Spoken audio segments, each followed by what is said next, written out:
Hello everyone, welcome back to my channel. আজকে এই যে শুক্রবার একাদশী, আর এই ভদ্রমহিলার ছুটি। এখন কত বেলা হয়ে গেছে, কখন থেকে বলছি যে উঠে বিছানা টিছানাগুলো গোছা।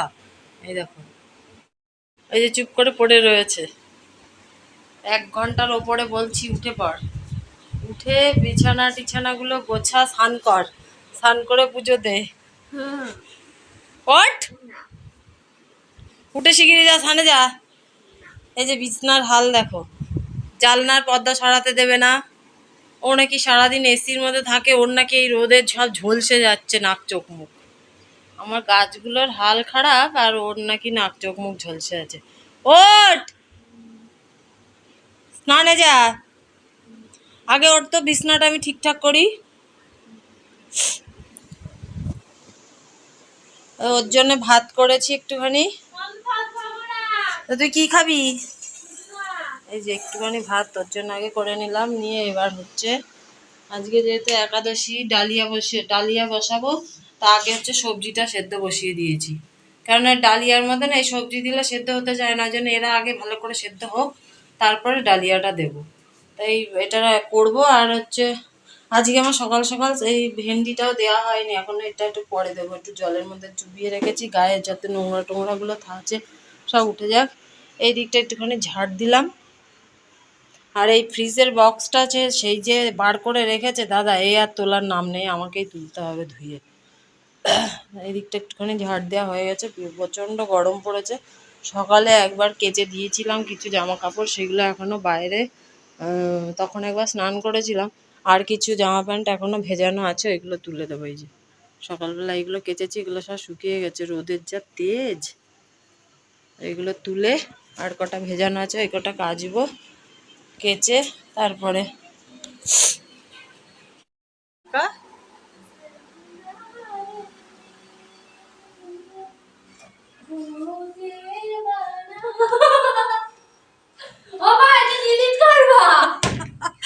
কিচ্ছু ডিলিট হবে না। তুমি বার করার আবার টাকা টাকা এই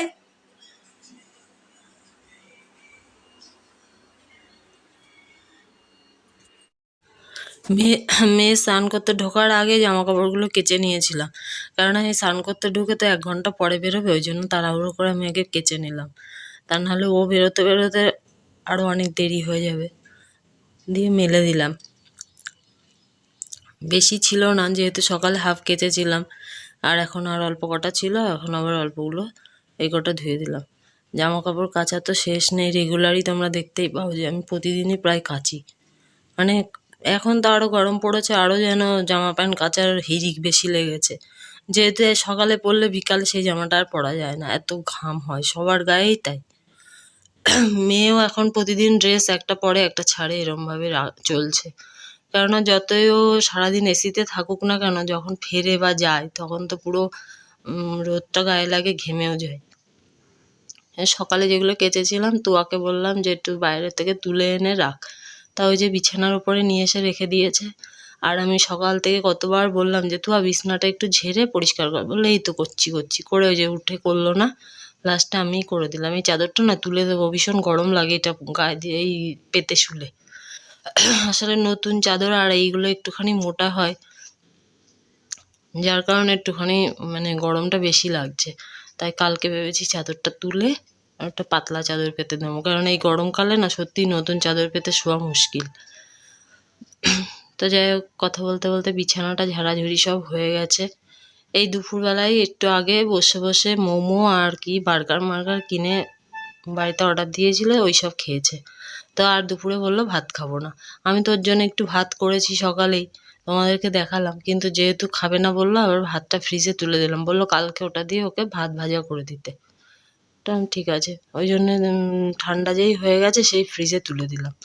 এইবার এই জামা কাপড়গুলো ভাঁজ করে তুলে দেবো, দিয়ে মোটামুটি এখনকারের মতন কাজ শেষ।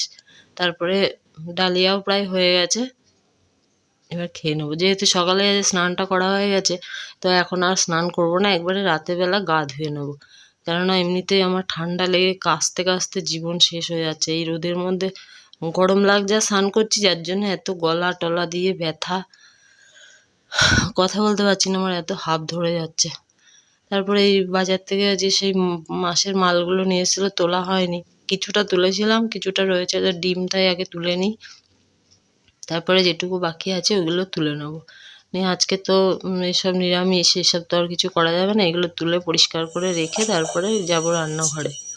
মেয়ে যেহেতু রাতে খাবে না, ওই জন্য আর রান্নার ঝামেলা নেই। আজকে আর এই গরমে লুচি করবো না, একটু রুটিই করে নেবো। তো যাই হোক, কথা বলতে বলতে ডিমও তোলা হয়ে গেল আমার মোটামুটি। এবার যাবো রান্নাঘরে। যেহেতু রাতের বেলা মেয়ে খাবে না, ওই জন্য আর লুচির ঝামেলায় গেলাম না। এই গরমে নামে আর পেরে উঠছি না। তো একটুখানি শুকনো ড্রাই হচ্ছে আলু চচ্চড়ির মতন করেছি, আলুর তরকারি হয়েই গেছে প্রায়। এবার নামিয়ে রুটিটা ভেজে নেব। এত গরমে না খেতে ইচ্ছা করছে, না কোনো কাজ করতে ইচ্ছা করছে। হয়ে গেছে প্রায়, একটুখানি চিনি দিয়ে দিয়ে নামিয়ে নেবো। তার মধ্যে এত পরিমাণে ঠান্ডা লেগেছে আমার আমার আর কোনো কাজ করতে ইচ্ছাই করছে না। যেমন ঠান্ডা লেগেছে তেমন কাশি হচ্ছে।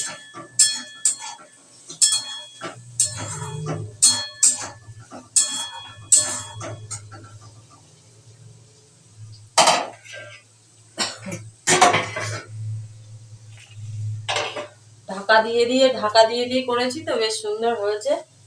সামান্য একটুখানি লঙ্কার গুঁড়ো দিয়েছিলাম, ওটা দিলে স্বাদ হয়, কিন্তু রেগুলার না খাওয়াটাই ভালো। রোজ দিই না, আজকে একটু দিলাম। তো এবার রুটিটা বেলে ভেজে নিলেই ব্যাস হয়ে যাবে। অনেকটাই রাত হয়ে গেছে, 10টা বাজে। এই যে এই মহিলা আজকে সারাদিন বাড়িতে খাবার দাবার খায়নি, শুধু বাইরের খাবার দাবার খেয়েছে। আর একটা ভদ্র মহিলা এমন হয়েছে যে রাতের বেলা নাকি ও এখন গ্লুকন্ডি খাচ্ছে। মানুষ রত্ন গ্লুকন্ডিটা কখন খায় জানি? সূর্য উঠলে। আর কি বিচ্ছিরি একটা ফোনের মেসেজ টোন করে রেখেছে। আর ও নাকি এখন রাতের বেলা দই খাবে। যত মানে অনাসৃষ্টি কাজ কারবার সব ওর মধ্যে একটা মানুষ দেখতে পাই। চুলটা ওরম হয়ে রয়েছে কেন তোর আজকে? কুকড়া কুকড়া কোকড়া কোকড়া। সোজা চুল না তোমার?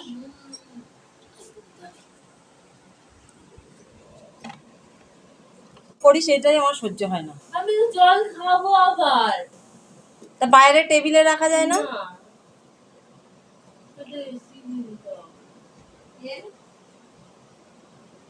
যাও আমার দইটা দেরি করো।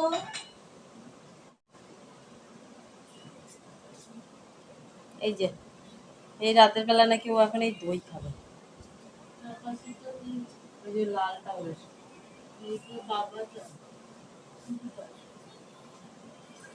এতখানি খায় না কেউ। না একটু একটু আমার দিবি। তোর কি একটা রুটি খা আমার সাথে? দেখ ভালো লাগছে আজকে রুটিটা।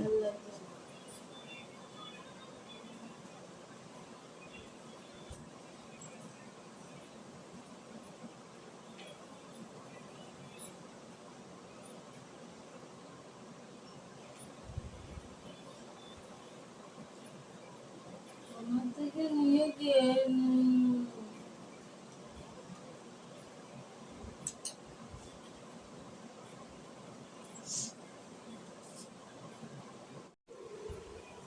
আমিও নিয়ে নিয়েছি। আজকে মেনু রুটি, আলু তরকারি আর একটা মিষ্টি। সরে যায় দিকে আমার কাছ থেকে। একদম এইক্ষুনি থালার ওপরে হাত দিয়ে সর্বনাশ করে ফেলছিল। কি অস্বস্তি। বাইরেটা আছে কিন্তু খুব সুন্দর একটা হাওয়া দিচ্ছে। তো ওকে আমি কিছুতেই বলে বুঝাতে পারছি না যে একটু জানলাটা খোলা থাক। এত অসভ্য। শুয়ে আছে। জানলাটা যদি একটু খোলা থাকে না, তাহলে ঘরটা একটু ঠান্ডা হয়। তা তো আর খুলে রাখতে দেবে না। তো যাই হোক, সব হয়ে গেছে, খাওয়া দাওয়া কমপ্লিট, গা ধুয়ে চলে এসেছে। এবার শুধু এই যে ওষুধটা খাবো। ওষুধ শেষ হয়ে গেছিলো, আজকেই দাদাকে দিয়ে নিয়ে আসালাম ওষুধটা। কালকে বলেছিলাম তো, কালকে মানে বলবো ভেবেছিলাম, ভুলে গেছিলাম। তো আজকে ওই জন্য আগে সকালেই বললাম যে ওষুধ নিয়ে এসো। ওষুধটা না খেলে তো রাতের বেলা ঘুমাতে পারবো না। তোমাদেরকে বলে রাখি, আমি একজন নার্ভের পেশেন্ট, ওষুধ না খেলে আমার ঘুম হয় না। যেদিন ওষুধ খায় না সেদিন সারা রাত জেগে বসে থাকে। অনেক চেষ্টা করেছিলাম মাঝখানে যে কিছুদিন ওষুধ না খেয়ে দেখি, কিন্তু হলো না, ওষুধ ছাড়া হয় না। এই 2টো করে ওষুধ প্রতিদিন খেতে হয়। তো যাই হোক, আজকের মতন ব্লগটা এখানেই শেষ করছি। যদি ভালো লাগে তাহলে পাশে থেকে যেও, একটা লাইক করো, কমেন্ট করো, আর পারলে একটু শেয়ার করে দিও, তাহলে একটুখানি সুবিধা হয়। আর যে নতুন যে দেখবে তাকে বিশেষ করে অনুরোধ করছি যে একটু সাবস্ক্রাইবটা করে দিও। তো আজকের মতন টাটা, শুভরাত্রি, সবাই ভালো থেকো, সুস্থ থেকো। আবার আগামীকাল নতুন ভিডিও নিয়ে হাজির হবো। ততক্ষণ পর্যন্ত সবাই ভালো থেকো।